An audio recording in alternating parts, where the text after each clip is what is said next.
This is All of It on WNYC. I'm Allison Stewart. It's estimated that there are about 120,000 blocks in New York City. We know from experience in our own neighborhoods that each block in New York is its own mini ecosystem, its own world within the larger city.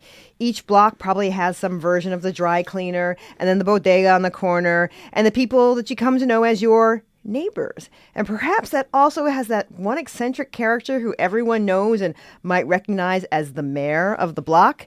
Today we want to celebrate the unique character of New York City blocks, and we want you to take us on a tour of your block and what makes it special. With me now for this conversation is one person who has walked every New York block. Matt Green spent 12 years walking every city in the city, 10,000 miles worth, for a project he called I'm Just Walking. There's a documentary from 2018 that followed Matt as he walked. It's called The World Before Your Feet, available on video on demand. And there's a free screening of the film tomorrow at the Museum of the Moving Image in Queens. More on that later. Matt, welcome back to WNYC. Thank you for having me. It's good to be here. So why did you originally become interested in walking all of New York? Well, I used to be a civil engineer, and I had the good old cubicle life. And, so I had this kind of itch to get out and see the city. And when I first moved to New York, I was so fascinated by the subway map, just those like exotic sounding stops out there, 242nd Street, Avenue X, it was like looking at a map of the world and like the farthest reaches of the world. And I just had this desire to go out and just see what they looked like on the ground. And so I'd started a walking group when I was still working as an engineer, and we would go out to just the farthest corners of the city, maybe on 20-mile long walks. And when I first started, I felt like I had to make sure these walks were like jam-packed with exciting things, or else people would get bored. And what I realized over the course of all those walks is that anywhere in New York City, if you have people with you who are just interested in looking at things, the city becomes this fascinating place. And it's not just the places that, people would see in a tour book that are worth going to. But as I'm sure we'll hear today, there's much smaller, more nuanced things about the city that are equally fascinating. Yeah, listeners, we want to hear from you. Tell us about your block and what makes your specific block in New York City special. Call or text us now at 212-433-9692, 212-433-WNYC. Are there landmarks or sites on your block? Is there a building you love or a corner store you rely on? If you had to pick, who would you say is the mayor or the main character of your block, and why? That person everyone knows or recognizes that ties the block together. Our phone number is 212-433-9692, 212-433-WNYC. What did you observe about the unique nature of New York City blocks, walking all that time? So as I was starting to say before, there's this like this idea in New York that there's the best of everything is here. And both tourists and even residents, spend so much time trying to go see the best thing, eat the best thing, like make sure we're using our time really wisely. And the thing about walking every block is that you don't have to think about any of that stuff. Every block is kind of equal. You're just going to see each of them. And I found that it allowed me to see the city on its own terms in a way that you don't normally get to, because you're always worried about trying to get to this thing, this destination that you've heard of, that you want to make sure that you see it. You want to, be the one among your friends who's been there. And the city just opens up to you when you are experiencing it just by being there and just by walking through it. And before I started my walk of all five boroughs, I had heard of a few people who had walked every block of Manhattan. And that something about that idea just really appealed to me, that, despite Manhattan being the place of some of the most famous things on earth, the idea of this walk is that none of that matters. Every single block is the same as every other block. You're just going and looking and seeing what's there. And you just find that the city comes alive to you, and that you, by walking through a place, you develop a relationship with things, and you see that, the value in something is not just like its excitingness or, how delicious the food is or whatever. It's like this thing that you can have a relationship with as a person. And, I experienced that a lot walking, and I'm sure that, people will hear from today. I mean, they have a much deeper relationship with things than I do, because they've lived on this block for many of them, probably years and years, maybe their whole life. And Yeah, I think that, we say beauty's in the eye of the beholder, and I think there's a real truth to that the beauty's actually inside you. You have to be in relationship with the things in the city that are, that we're going to be hearing about today. Those things aren't just innately interesting. Like, they require a person there to care for them and to interact with them. And that's what makes the city come alive. And in a city with as many people as this, as densely packed in as this, so many things come alive. Do you want to hear from some callers? Yes, let's do it. Yeah, let's talk to Bridget calling from Nassau County. Hey, Bridget, thanks for taking the time to call all of it. It's my pleasure. Thank you for taking my call. I'm calling about the street I grew up on in Brooklyn. It is called Albemarle Terrace, and Twice New York Magazine many years ago had named it the most unique block in the city. It is a one-block dead-end street, and it's landmark preserved. And growing up there were 10 houses on either side of the street. It was just one family. We were all together. And most of us have kept in touch with each other. We go to weddings and funerals, and it was just a magical way to grow up. And because it was a dead-end street, we were allowed to ride our bikes in the street and, and play potsy, with chalk in the middle of the street. It was just magical. That's magic. That is, I very clearly remember Albemarle Terrace. Yeah, there's a second street just parallel to it, another little dead end that I can't remember the name of right now. But yes, the dead ends of New York are like their whole separate worlds, that I was very unusual in that I was a person walking down dead ends who didn't live on the dead end or wasn't visiting So like, someone on hey, the who's dead that end. guy? Right, like every other street, some people just pass through. You're getting from one side to the other. When you're a guy walking down a dead-end street and you don't live there, and, I think that dead ends, people tend to know each other probably a bit more than your average block. Mm-hmm. So there is definitely, I got the sense in my walks, that real community feel to dead ends. But Albemarle Terrace is also just very special. Like, architecturally, it kind of stands out. It's like a little bit of a bubble of the past still existing right in the middle of Brooklyn. What are some interesting bubbles that you walked? Oh man, I mean, they're the like the architectural ones. Like, what is it called? I think it's the name Sylvan Terrace, like up in Washington Heights. That was one place that I remember of just like this. All the houses on the street are the same design, and it's just like from another world, just plopped in there. And also like the Victorian Flatbush part of Brooklyn, similarly, like you could be walking down Coney Island Avenue and just like body shops and all kinds of stuff. And then you make a left turn and all of a sudden you're surrounded by like one of the earliest suburbs, like these just beautiful, beautiful Victorian houses.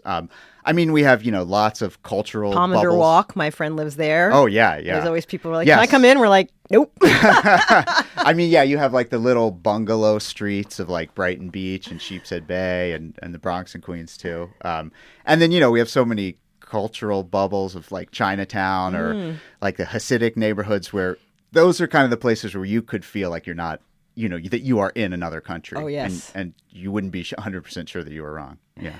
We're talking about the unique nature of each New York City block. My guest is Matt Green, who spent 12 years walking every single street in New York as part of his I'm Just Walking project. We're also hearing from you. We want to know what makes your block special. And if you had to pick who would be the mayor or the main character of your block and why, that person needs to be someone who ties the block together. Our number is 212-433-9692, 212-433-WNYC. We got a text in that says, folks on 13th Street between 4th and 5th Avenues in Brooklyn will all know Junior, a super on the block who knows everybody. He stops to talk to everyone, and you can often hear Junior saying, "What's up, Papa?" or "How you doing, lady?" He is our block's mayor. I was thinking about that when you were talking about the mayors of the block, that it depends a lot on the makeup of the block. Like a residential block, with bigger buildings that have a super or a doorman, like those guys are on the street all the time. They have a different relationship with the block than basically anyone else does. You have like commercial blocks where maybe you don't have a lot of people who live there, but like you have the guy who works at the bodega who's like, that's like the center of the community. I mean, I think some of the bodega guys in New York are like the most like social skill, like super people person type of people who, they're managing like people trying to steal stuff, people who like need a break, they need something for free, they'll pay you back next week. They have to know how to relate to every type of person who comes in there, and they're just like so masterful at it. And so like, and then you have like the blocks where there are a lot of stoops and people are hanging out on the stoops, and that's where you have the residents who are kind of the mayors of the block. But it depends so much on the makeup of the block and the types of buildings there that dictate who are the people who are going to be out the most and running into the most people and like utilizing all their social skills.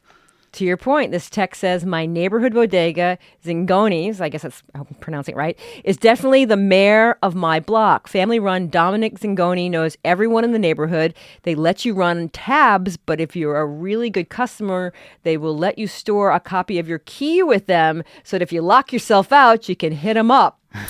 This one says, Jess from the Bronx here. If you're from the Fordham Road area, you know Bori. He's a proud Boricua, but no one actually knows his real name. He's a jack of all trades, dog walker, valet, etc. Eyes always on the street, making sure everything is in order. He's a character, and the block loves him.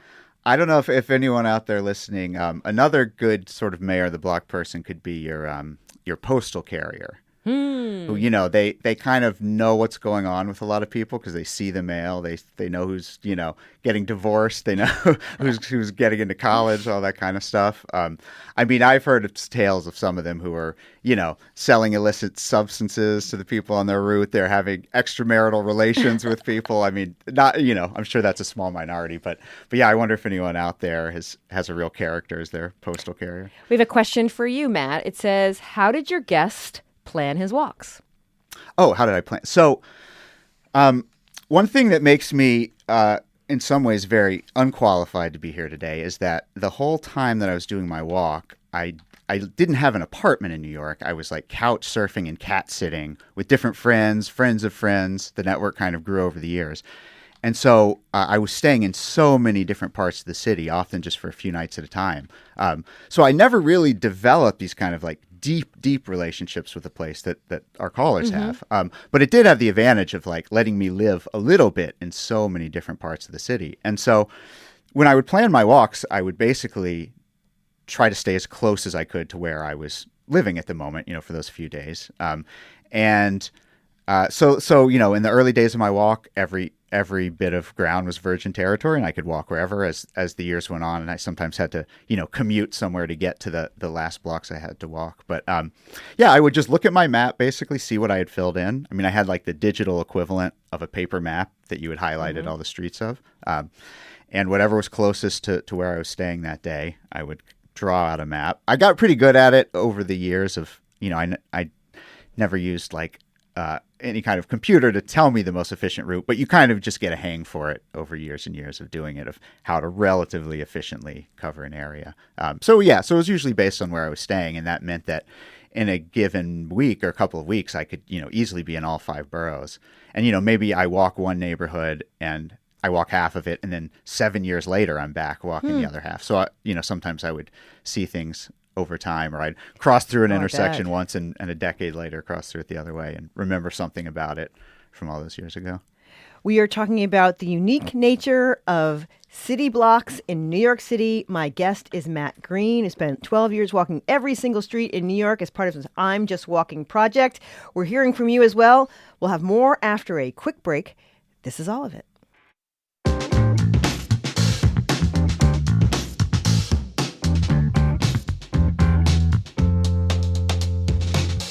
You're listening to All of It on WNYC. I'm Allison Stewart. We're talking about the unique nature of each New York City block. My guest is Matt Green, who's walked every single street in New York City. Let's talk to Adam in Brooklyn. Hi, Adam. Thanks for calling All of It. You're on the air.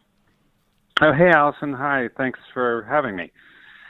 I wanted to talk about, I'm a little south of the caller who was on 13th Street and have a similar, which I know is abundant in Brooklyn. We don't have a mayor, we have a president. And our president is named Ida. I'm sure she doesn't listen to your show, but probably some folks on our block do. And she just sees everything, knows everything. If you've put your garbage out in the wrong manner or forgot to put your garbage out, she'll let you know, or she'll put it out for you. She'll also reorganize garbage. So if she thinks something should be not in front of your house, she'll move it. And, she's Sicilian, and she has a brother-in-law who lives halfway down the other end of the block, so she's constantly just going back and forth. She knows they have family in Greenwood Cemetery. This is real kind of like fabric of the neighborhood. And just lastly, a quick anecdote. She knows every dog on the block and will buy roast chicken. There's one, probably more than one, but she'll buy like roast chicken and give it to some of her favorite dogs and other foods. So she's just, and to see her and her brother-in-law start to kind of go on about X, Y, and Z is pretty magical, actually. Has she ever spoken to you? Oh yeah. She's the president. You kind of have to defer to her. So, and if you do, you're in her good graces. And I see her all the time. I mean, this is what's great about Brooklyn, I think, and it's kind of a multi-generational, multicultural. Like these people, like Ida, and the older generation who is being gentrified or moved out or just aging out of the planet. We have contact. We always talk. We know each other's families, our kids, and it's a really beautiful thing about Brooklyn that I love. Thanks so much for calling in. This text says, my most memorable block is West 50th between 8th Avenue and Broadway in Manhattan. I faced the musical Wicked, and 8 times every week, the weem of the crush of humanity waiting to get into that theater, it was miraculous. Wow. That's one of those great, like, most people who are living on a block and thinking about the mayor of the block are on, like, these Brooklyn blocks, the residential block. And then there's the people who live across the street from Wicked. Like, there are so many of those unusual blocks in New York City, whether you're across the street from the, like, sanitation truck depot, there's so many blocks that are like no other blocks. Who do you remember from your walks? Some person that you just always tell people about. Oh, wow.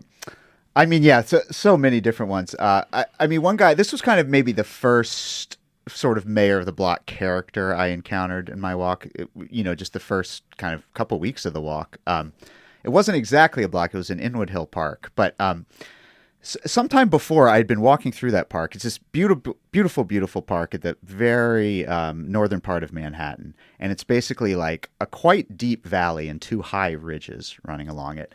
And I'd been walking through it, and in the bottom of this valley, there were all of these, like, I don't know exactly what to call it. I mean, it's kind of like land art, like all of these circular creations with different patterns and stuff made out of like wood and leaves from the trees and stones and things. And I was just, fascinated by it, but I didn't know what to make of it. And there was a guy walking through the park with his dog. I asked him about it. He told me it was just this older Korean guy named Young. And he told me, I could look him up online. So I went online and I found a little bit about him, and I found this video someone had taken of him, and he was in Inwood Hill Park, and it was like snowing. It was lightly snowing, and he was standing there with this like turquoise scarf and this black and white checkered hat, and he was holding his hand out and just like looking into the camera, dead in the camera, and whistling. And all of a sudden, this woodpecker just comes and alights right on his hand and like eats the little birdseed in his hand.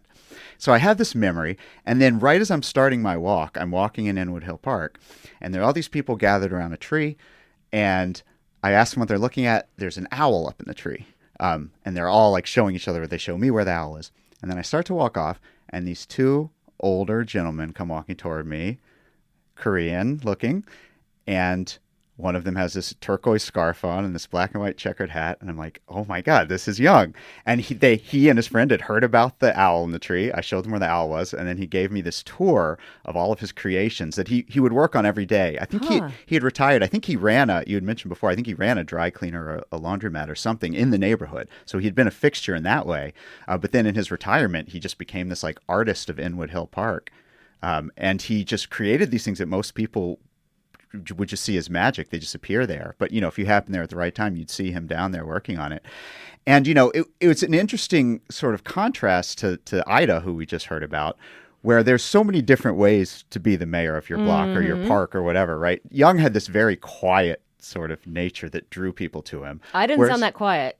What's that? I did not sound quiet. But Ida has this other thing that you have to have, which is this balance of like bossiness, but still this kind of charisma that makes people want to please you. Because you can be bossy and have everyone hate you. But you have to have that right balance of just like, it's kind of this tough love thing that's a very sort of New York characteristic.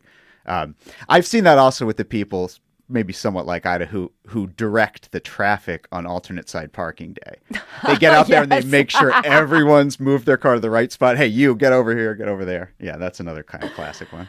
Let's take another call. Let's talk to Jonathan, who is calling in from Manhattan. Hey, Jonathan, thanks for taking the time to call all of it. Tell us all about your block. So I'm on 23rd between 5th and 6th, and we live right across from the Home Depot, which has to be the most beautiful Home Depot in the world, built in the 1800s, stone and cast iron in the ladies' shopping mall district. We also have Italy right next door, which we go to probably 4 times a week, just amazing shopping, restaurants, and they have a gelateria, and I have a 10-year-old boy, and every Thursday when he gets off his school bus, we have a standing appointment to go get gelato. And then also related to my son, right on the corner, we have the Lego store, which, we can't stop without walking by and seeing what's the latest Lego exhibits there as well. So it's a great block. Thank you so much for calling in. Let's talk to Sam from Ridgewood. Hey, Sam, thanks for calling all of it. I want to hear about the mayor of your block. Hey. Okay, cool. The mayor of my block is Ricky. She's a Romanian woman. I live in Ridgewood, Queens on Menahan Street. And she's always hanging out on the stoop. We had a situation where we had packages stolen from our house, and she was on top of it. She was like Matlock with that. She was going door to door. She was trying to find cameras. She was pulling out all the stops. But listen, I used to live on Eagle Street in Greenpoint. I lived there 12 years. And 12 years, I never really knew anybody on my block. A couple of people here and there. But then I moved to Ridgewood, and it's a whole other story. And I think it's because, it's smaller houses. It looks like Brooklyn. If you know Ridgewood, it kind of looks like Brooklyn, even though it's Queens. But Eagle Street in Greenpoint, it's a lot of younger people coming and going. They move in, they stay for a couple of years, they move out. And people don't really set up the roots the same way they do out here. And, other parts of the city. So I think it all depends on, block by block. Even if it's residential, you might not have those mayor types. It's the people that stick around and build those roots. Oh, thanks for calling in. This Yeah, text very says, true. Thinking of always changing nature of NYC, I used to live in Williamsburg on the Wythe Ave between North 3rd and Metropolitan, across from the recently moved Silver Diner. Slick motorcycle shop owner was the undisputed mayor of our block. I still miss him and his quote-unquote sheriff, Michael. It was another time. But that was interesting what the caller said about the generations. Yes, absolutely. I mean, that's certainly true. A lot of it is age and roots. People who've lived here a while obviously just have more invested in the city and more familiarity with the city. And, there are a lot of younger people who move here kind of seeing New York as like a platform to build a career or something, but aren't quite looking at it in the same way of building a life here. And I don't know. I mean, there's so many different ways to live in New York City. I mean, you can kind of live in New York as a consumer where, you've heard about the amenities New York has and the things that you can partake in here. And there are people who end up here for other reasons, and like anywhere they would live, they would be the mayor of their block, that like they're just the type of person who builds a community wherever they are. And, I don't want to, I mean, everyone's allowed to live in New York the way that they want to live in it. But there is definitely something special about the people who have laid down roots here in a way that, I certainly haven't. I mean, people who just spend so much time and care and it's really like an act of devotion to live in a place for years and years and years. Even if you're just a quiet person who just says hi to the mayor as you're walking down the block, you're adding a lot to the block just by being there and taking part in it. You don't have to be the loud one to be a really important member of your block. Let's talk to Sherry, who's calling from Chelsea. Hey, Sherry, thanks for calling all of it. Good afternoon. I'm calling about Brooklyn again. Brooklyn, evidently, we're all very enthusiastic about Brooklyn. But anybody who goes on Quentin Road on the east side of Nostrand Avenue, if you walk up there, it's like small town USA. You're on Main Street. All the houses, they're small houses, but they're all painted different pastel colors, and they all have this flag sticking out over the front porch. And it's like time travel. You go onto that part of Quentin Road, and you are no longer not only not in Brooklyn, you're not in New York City anymore. You could be in Iowa.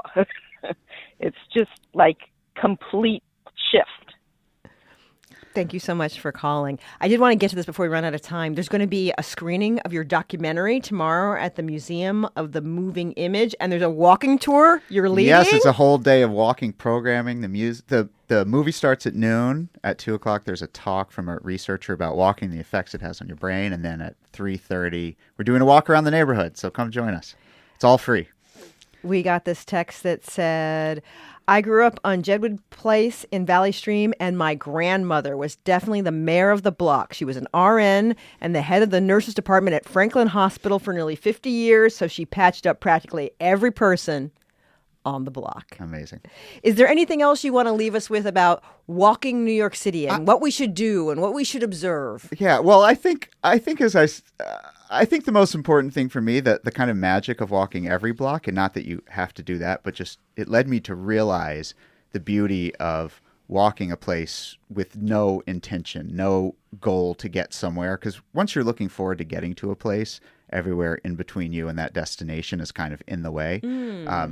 But and people do this all the time. You go out for a walk on the weekend or something. But if you can divorce yourself from like, I'm doing it for exercise, I'm doing it to get to this place, I'm doing it, as an efficient way to run my errands or something, then you just start to see the world open up to you in a different way. And I want to give one quick shout out to the non-human mayors of the block in New York City. Sometimes it's a dog that kind of rules the block. Sometimes it's a tree.